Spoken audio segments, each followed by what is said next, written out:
মশলাপাতি নিয়ে বসে পড়েছো, কি রান্না করবে? ফুলকপি দিয়ে? আমি ফুলকপি দিয়ে একটা আজকে নতুন রেসিপি বানাবো। সেই রেসিপিটা দেখেন, আপনারা খুব ভালো লাগবে রেসিপিটা খেতে। দেখেন আমি বানাচ্ছি কীভাবে। আমি হলুদ দিয়েছি, 2 চামচ লঙ্কা গুঁড়ো দিয়ে দিলাম, 1 চামচ ধনে গুঁড়ো দিয়ে দিলাম, 1 চামচ জিরে দিলাম। এখানে আমি অল্প কর্নফ্লাওয়ার রেখেছিলাম, এটাও দিয়ে দেবো। দিয়ে আমি একটু জল দেবো। আমি লবণ দিয়ে দিলাম, যেহেতু আমি ফুলকপিতে লবণ দিয়েছিলাম, ফুলকপিটাকে আমি লবণ দিয়ে ভালো করে মাখিয়েছি।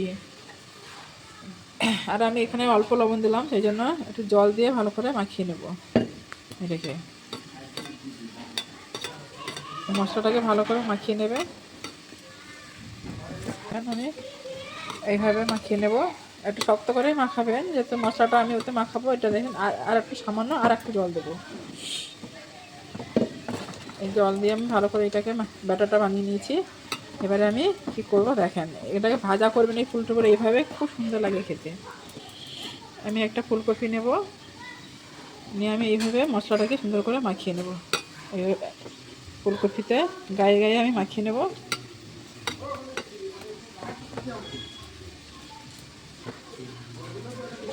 এইভাবে করে আপনার সব কটা ফুলকপি আমি এইভাবে মাখিয়ে নেব।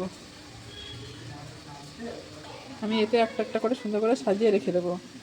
আমি এইটা সব কটা আমি এইভাবে এগুলো মাখিয়ে নেব। আপনারা সব মাখিয়ে নেবেন সব কটা। দেখেন বন্ধুরা, আমার সবগুলো ফুলকপি মশলা মাখিয়ে আমি রেডি করে নিয়েছি। এবার আমি এগুলোতে ভাজবো। আমি কী করে ভাজবো সেটা আপনারা দেখেন। এগুলো ভাজতে দিয়ে দিলাম। আপনাদের তাওয়া থাকলে তাওয়াতেও ভাজতে পারেন, আর কড়াইতে ভাজতে পারেন। আমি এটা ননস্টিক তাওয়া ছিল, এতে ভাজতে দিলাম। বন্ধুরা, এবার আমার ফুলকপি ভাজা রেডি হয়ে গেছে। দেখেছেন কি সুন্দর হয়েছে ফুলকপি ভাজা।